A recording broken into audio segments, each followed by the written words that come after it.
we saw that China has been able to forge a rapprochement that no other country has done in the history of the Middle East. Mostly, big powers have divided and ruled and have seen the region from a zero-sum game perspective, where making Iran and Saudi Arabia at odds with each other was seen as politically beneficial to these powers. Today we will talk about the Saudi and Iran deal brokered by China and Saudi Arabia's joining for the Shanghai Cooperation Organizations. And this is our topic today. So, can you provide some background on the recent Saudi-Iran deal brokered by China? Firstly, we know that Iran and China signed a mammoth contract for oil and gas under the Belt and Road Initiative when Mr. Wang Yi and the Chinese foreign minister met, I think, about a year and a half ago or 2 years ago. And this was a very important stepping stone for Iran's integration into the global energy market. And subsequently, we saw very recently that China has done what no other country could have pulled off.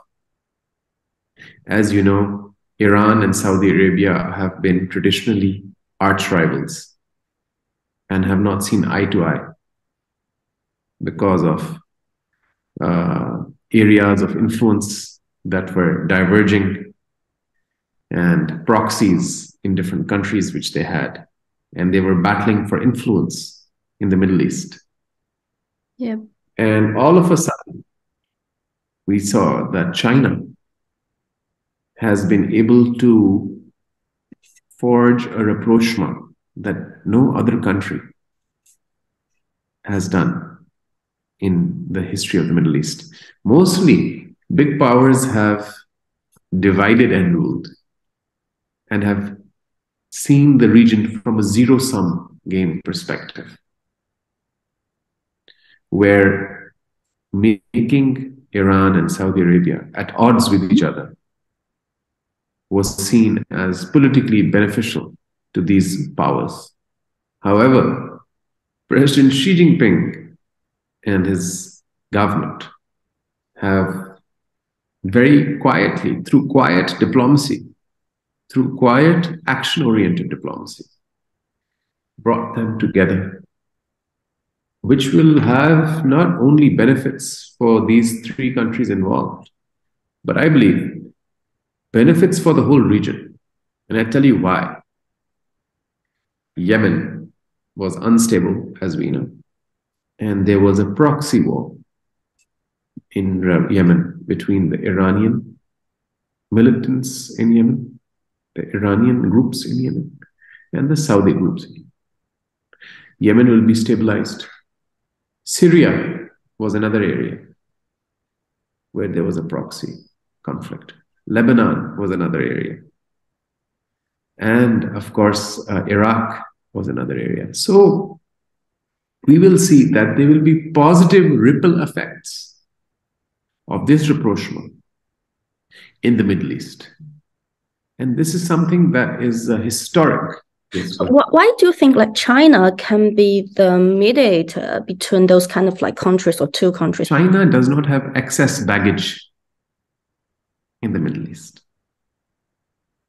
Mm-hmm. What I mean by excess baggage is that China has been an above-board player in international relations and has followed a policy historically of non-interference in the internal matters of other countries, as you very well know. So China is seen as a neutral player, as a player which is bipartisan, as a player that is encouraging multipolarity rather than unipolarity, as a player that is encouraging connectivity rather than zero-sum. Mm. And the Belt and Road Initiative, in my opinion, has a very important role to play here, because countries are now realizing in the post-pandemic world order that it is all about economic growth and energy security. These are just two things: maintaining economic growth. Secondly, having a consistent and sustained energy security and energy supply to meet the needs of the population. There is no room for a new Cold War. China, unlike other powers, has not orchestrated regime change in the Middle East. If you read the article of Fareed Zakaria in the Foreign Affairs Journal, he says, and the article is The New China Scare, it's called. He talks about that the United States orchestrated regime change 62 times in the Cold War with the Soviet Union. 62 times it attempted to change the governments in other countries. Oh my God. And this is, I'm not saying this. This is being said by a top American expert. Yeah. So China has the advantage, the leverage, the branding of a country which is above board, which is neutral, which is acceptable to all players, and which is why it has been able to pull off this huge diplomatic coup. Actually, do you think it has the potential to ease tensions between like Saudi Arabia and Iran in the long term for a long period of time? I think that it certainly has the potential to ease ties, because this is a win-win for everyone. You see, you have to look at the interests of these countries. Let's go one by one. Let's talk about Iran first. Iran, as you know, has been under sanctions for a long time. And Iran has oil, it has gas. But because of sanctions, it has been unable to completely integrate into the international economic market, right? Yes. It is trading with countries like China, Venezuela, and other countries. It is doing business, but limited. And it is doing it through ways and means which are not easy because of sanctions. And many companies refrain from working with Iran because of sanctions. The implementation of sanctions is through the US dollar. So we see that the opportunity to use RMB to export its oil and to integrate with the world market gives Iran an opportunity to bypass the sanctions and grow economically. Number one. Saudi Arabia.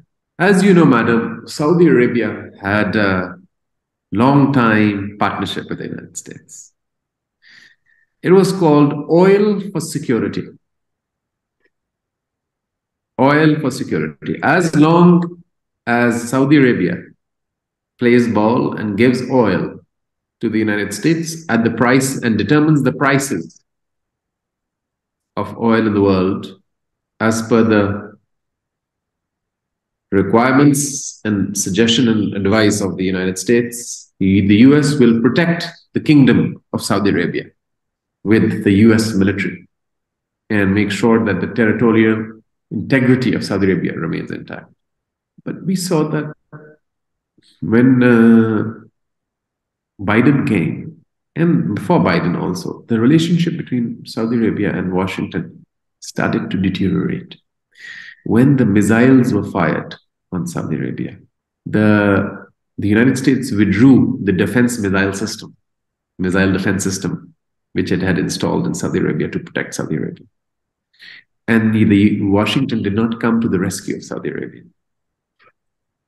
And Trump had also threatened to Mohammed bin Salman, the crown prince, that if we withdraw our support, your government will crumble. And then Biden also put pressure. So there was a realization in Saudi Arabia and the United Arab Emirates that the future is East. The future is not Washington. And the same deal almost that the economic deal that Saudi Arabia had with the United States in terms of oil and export of oil, China has already offered. And China will buy because China is a big consumer economy, as you know very well. And the two sessions have also emphasized on consumer growth. So this is the interest of Saudi Arabia. They have realigned strategically. It is not only an economic realignment, it is also a political realignment. This is very important. And for China, what is the end for China? China has actualized and filled the vacuum which the United States had created. There is a new player on the block, and that is the People's Republic of China. So the vacuum that the United States of America has left in the Middle East, China has filled, and this will be a game changer for the Belt and Road Initiative, I believe. And I think that Pakistan will also be a very big beneficiary, actually. I'll tell you why Pakistan. Because, number one, this is going to have big implications for Pakistan, because Pakistan was managing its relationship with Iran and Saudi Arabia very delicately. Iran is our border country. Mm-hmm. Saudi Arabia is a very close partner of Pakistan. And we also border with China, and we have the China-Pakistan economic corridor. So all these three countries that have this new deal are very close to Pakistan. Yes, and we can also include the China-Pakistan economic corridor. So this is the whole picture. As I said, is the Belt and Road Initiative. So connectivity. Connectivity through railway, pipelines, roads, oil corridors, energy corridors, economic corridors. This is a very big opportunity, in my opinion. And now that Iran and Saudi Arabia are on the same page, I think that it can be lead to more stability in the region, and that can lead to more economic activity. So this and Pakistan can serve as an energy corridor for Saudi Arabia and China, because China needs to transport the oil and refined oil from Saudi Arabia. We can have oil refineries in Pakistan. The oil from Saudi Arabia can be processed here and go to China in a pipeline. Mm-hmm. So this can be very big. It can be a very big initiative. It can be a very big step. I think the potential is huge. And I think that these countries should also join the China-Pakistan economic corridor.